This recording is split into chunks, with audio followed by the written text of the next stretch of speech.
तुलसी की मंजरी हमें कब निकालनी चाहिए, क्यों निकालनी चाहिए और इस तुलसी की मंजरी का हम किस तरीके से इस्तेमाल कर सकते हैं और भगवान को हमने कौन सी मंजरी चढ़ानी है, सूखे वाली या हरे वाली। आज की हमारी वीडियो इसी के बारे में होने वाली है। नमस्कार दोस्तों, आप सबका मेरे चैनल पर स्वागत है। तुलसी का पौधा हम घर, मंदिर या फिर कोई पवित्र स्थान हो वहाँ पर जरूर लगाते हैं। तुलसी को हम माता समान मानते हैं और इसकी पूजा करते हैं। और तुलसी के पौधे पर जब ये मंजरी आ जाती है तो हमें इस मंजरी को किस दिन हटाना चाहिए, वही मैं आपको आज बताने वाली हूँ। तुलसी का पौधा जब छोटा होता है तो उसके ऊपर ये मंजरी नहीं होती, लेकिन जैसे जैसे तुलसी का प्लांट बड़ा होने लगता है तो उसके ऊपर इस तरह की देखिए मंजरी आने लगती है। तुलसी के ऊपर ये जो मंजरी आती है, दाने से बीज होते हैं तुलसी के, ये तुलसी के ऊपर एक भार के समान होती है। इससे तुलसी को बहुत ही कष्ट होता है। हमें समय समय पर तुलसी के ऊपर आने वाली इस मंजरी को हटाते रहना चाहिए। और इस मंजरी को हमें किस दिन नहीं हटाना चाहिए? रविवार को, अमावस्या को, सूतक को, द्वादशी को, एकादशी और पूर्णमासी को, संक्रांति को, सूतक को और रात के समय हमें तुलसी के पौधे को, तुलसी की मंजरी को या तुलसी की पत्तियों को नहीं निकालना चाहिए। और बृहस्पतिवार यानी कि वीरवार को भी तुलसी की मंजरी, पत्तियां और प्लांट को नहीं निकालना चाहिए। और इस मंजरी को हमने नाखून से, चाकू से या कैंची से नहीं निकालना है। आप इस मंजरी को थोड़ा सा मोड़ते हैं तो ये बहुत ही आसानी से टूट जाती हैं। और मंजरी को निकालने के बाद आपने इसे उसी गमले में भी नहीं डालना है। और जब आप मंजरी तोड़ते हैं तो जो मंजरी देखिए सूखी होती है तो वो तो इस तरह से टूट जाती हैं, लेकिन जो मंजरी हरी होती है उसके नीचे कुछ पत्तियां भी लगी होनी चाहिए, तो उस तरह से आप तोड़ें। जो ये मंजरी सूखी होती है जिसके नीचे पत्तियां नहीं होती, उस मंजरी को आप शिव भगवान को चढ़ा सकते हैं। और जिस तुलसी की मंजरी के नीचे हरी पत्तियां लगी होती हैं उस मंजरी को आप भगवान विष्णु जी को, लड्डू गोपाल को और शालीग्राम को चढ़ा सकते हैं।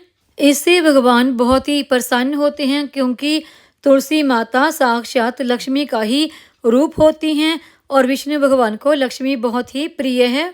और जिस तुलसी के पौधे की आप रोज पूजा करते हैं, दिया जलाते हैं, तो उस तुलसी के पौधे की पत्तियों को आपने नहीं तोड़ना है, क्योंकि वो तुलसी पूजनीय होती है।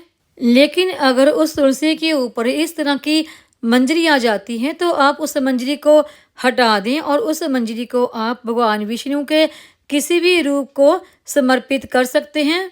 और एक मैं आपको उपाय बताती हूँ। आप अपनी कोई भी मनोकामना पूर्ण करने के लिए तुलसी की मंजरी को एकादशी या फिर बृहस्पतिवार यानी कि वीरवार से एक दिन पहले तोड़ लें। अगर ये मंजरी आपके पास 21, 51 या 108 हो जाती हैं तो आप इन्हें पीला धागा या फिर कलावा बांधकर माला बनाकर भगवान विष्णु के किसी भी रूप को पहना दें और घी का दीपक जलाएं।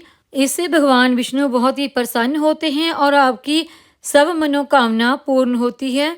और भगवान को मंजरी चढ़ाते समय इस बात का हमेशा ध्यान रखें कि जो मंजरी आपने चढ़ानी है उसके नीचे तुलसी की हरी पत्तियां जरूर लगी होनी चाहिए। और ये जो सूखी मंजरी है इसको आप कार्तिक के महीने में भगवान विष्णु की पूजा करते समय इसका इस्तेमाल कर सकते हैं। या फिर इन सूखी मंजरी के सीड को आप तुलसी के न्यू प्लांट ग्रो करने के लिए भी इस्तेमाल कर सकते हैं।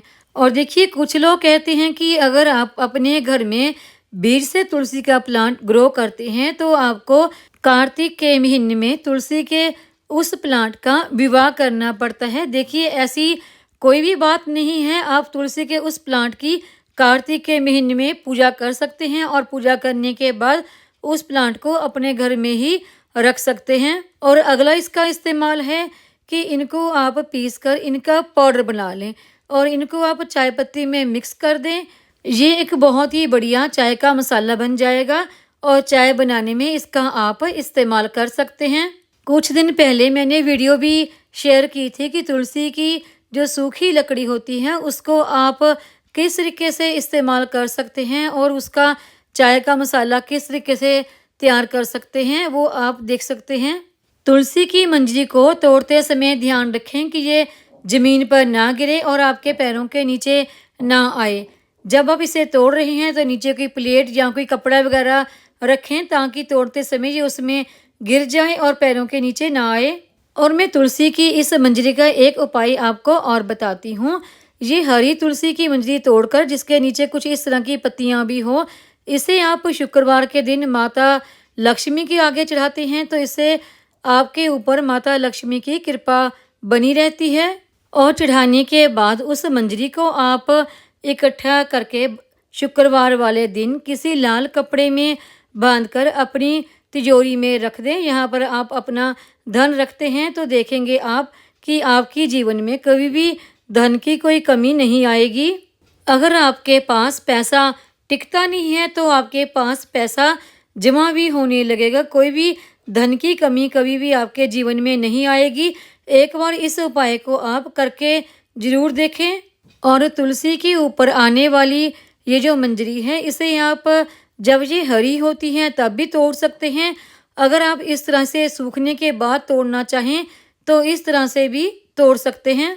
और ये जो आप हरी मंजरी तोड़ते हैं ना, इसके साथ कुछ पत्तियां भी ज़रूर तोड़ें और इसको आप विष्णु भगवान के किसी भी रूप को पूजा में या चढ़ाने में इस्तेमाल कर सकते हैं।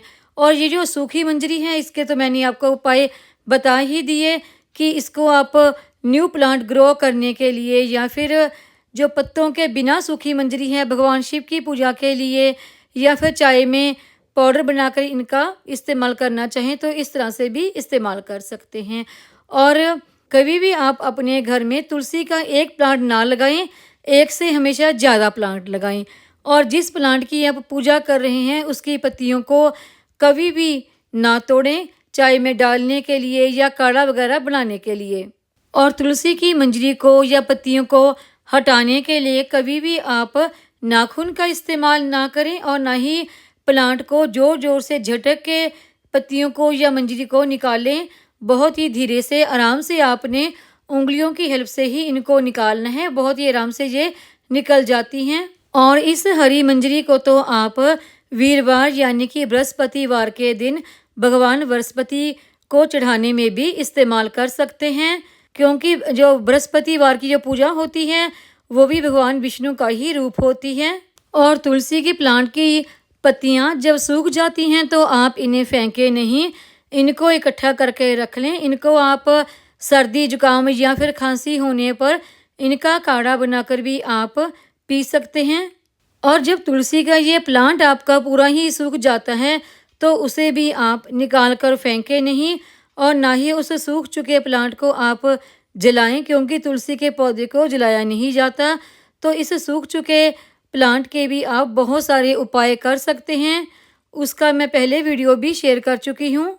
तो जब भी आपके तुलसी के प्लांट पर इस तरह की मंजरी आ जाती है तो उस मंजरी को हमेशा हटाएं, क्योंकि ये मंजरी आपके तुलसी के प्लांट पर बहुत ही बड़ा बोझ होती है। जब आप तुलसी के ऊपर आने वाली इस मंजरी को हटा देते हैं तो ये तुलसी की एक बहुत बड़ी सेवा होती है।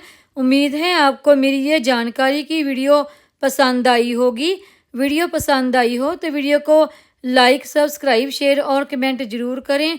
बेल आइकॉन को दबाएं ताकि मेरी आने वाली हर नई वीडियो का नोटिफिकेशन आपको मिलता रहे।